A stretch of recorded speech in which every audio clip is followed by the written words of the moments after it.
Welcome to Coeus Collective. I'm Antonio DeMeglio, co-founder, here at the NGEN Next Generation Entrepreneurship Network Conference at the Lowenstein Sandler office in Manhattan, New York.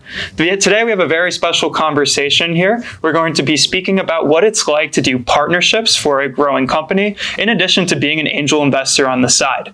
Today I'm here with Anand Deshpande. I'm strategic partnerships, running accelerator and VC partnerships at Mercury. So, full disclosure, Coeus Collective is a Mercury customer. Do with that information what you would like, but we are so glad to be able to speak with you today. It is wonderful to be able to speak with someone that has experience at a company that is growing like Mercury is today. Could you tell us more about what your day-to-day is like at Mercury? Yeah, I'm not sure if day-to-day actually applies to my job. Okay. Really, it's about one of the cool things about being at a company that is growing so rapidly and has so much green field too, means that you're constantly looking for new opportunities. You're looking for new ways of doing things. And not only are you trying to scale what you're already working on, but you're also always doing experiments too. So for example, I'm primarily working with accelerators and VCs. NGEN is a partner of ours, and I experimentally started working with them, and it turned out to be a really cool opportunity, right? And so every day you're looking for new opportunities. Every day you're having a new type of conversation, and you're seeing what works and then going with it from there. So do you feel like the startup and VC landscape is a bit fragmented? And like how, because if I were to start at your role, right, I wouldn't even know where to start, right? Would I start with the university? Would I start with an organization like NGEN? Yeah. You know, what is your process for kind of taking this vast landscape and kind of bringing it together into creating value for Mercury? Yeah, absolutely. I think that so to answer your first question, yes, it is such a diverse, wild field, right? So VCs that work with HLS companies, healthcare, life sciences, are wildly different from VCs that work with B2B SaaS, that are different from, direct to consumer. And so it's very different, right? A VC is not a VC. However, a problem is a problem. So you figure out what the problem is and what the ideal solution would be. So for us, Mercury is a banking product. People typically pick out their banking service at the earliest stage of their company when they're ready to raise funds. So my job is to look for places where people are going to be incorporating their businesses. Tends to be incubators and accelerators, or seed stage venture firms. Those are the sweet spot for that. Sure. Right? So you have that problem, that ideal solution, and then you define your work from there. Amazing. So, naturally the largest landscape for, accelerators is San Francisco, is the Bay Area. Mm-hmm. We're here today in New York, though. Are you based out of New York? I am as of Thursday. Oh, congratulations. Thank you. Welcome to New York. It's been waiting for you. That's what they say. But it's wonderful to hear that. Yeah. And as someone who is born and bred near here, my hometown's 5 miles away, I would love for this to become the leader, New York to become the leader, or maybe more specifically New Jersey. I'm from New Jersey, but I'll just say New York, for today, to become the leader in the tech and entrepreneurship and innovation space. We'll call it the innovation space. And I think that would be incredibly important to, this area's economy, while also we have such a wonderful population here, such a diverse and incredible place to be. And I think New York deserves its time in the spotlight in tech. Can you tell me more about your perspective on that, though? Yeah, I don't want that at all. You don't want that at all? No. Okay. I don't want anywhere to be the leader. Okay. I want, tech has a beautiful privilege of being able to decentralize and create real equity in the world, right? So someone who is living in rural Louisiana could be coding at the same level as someone who is sitting in San Francisco.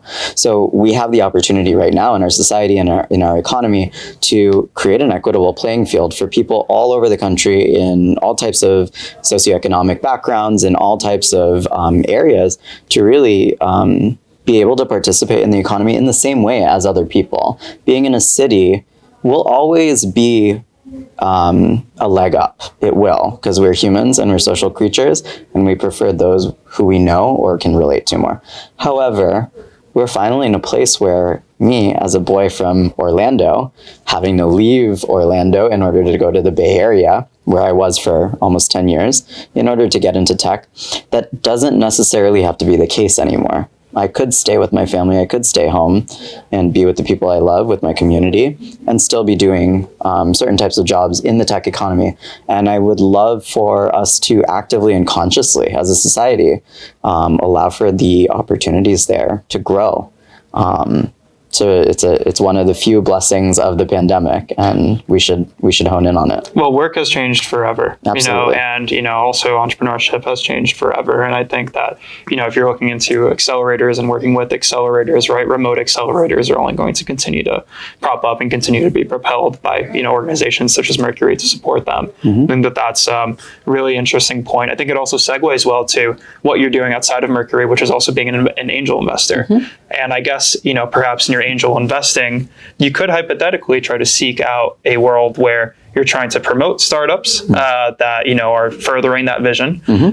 Some of the largest companies these days that started out as startups in the 2010s have become primarily remote companies. Coinbase comes to mind the most. I'm curious as to first of all, how you're able to manage, being an angel investor while also working for Mercury, but also how you're kind of able to take your personal perspectives on the world and apply that to angel investing. Because I actually have a personal perspective on this, that I think that angel investing is actually a wonderful way to create the world that you would like to see. You can invest in the people. You can invest in the world where you are trying to build. And maybe that's wishful thinking. I know it's super difficult to be able to make that world happen, and there's a lot of steps in between. But that's my perspective.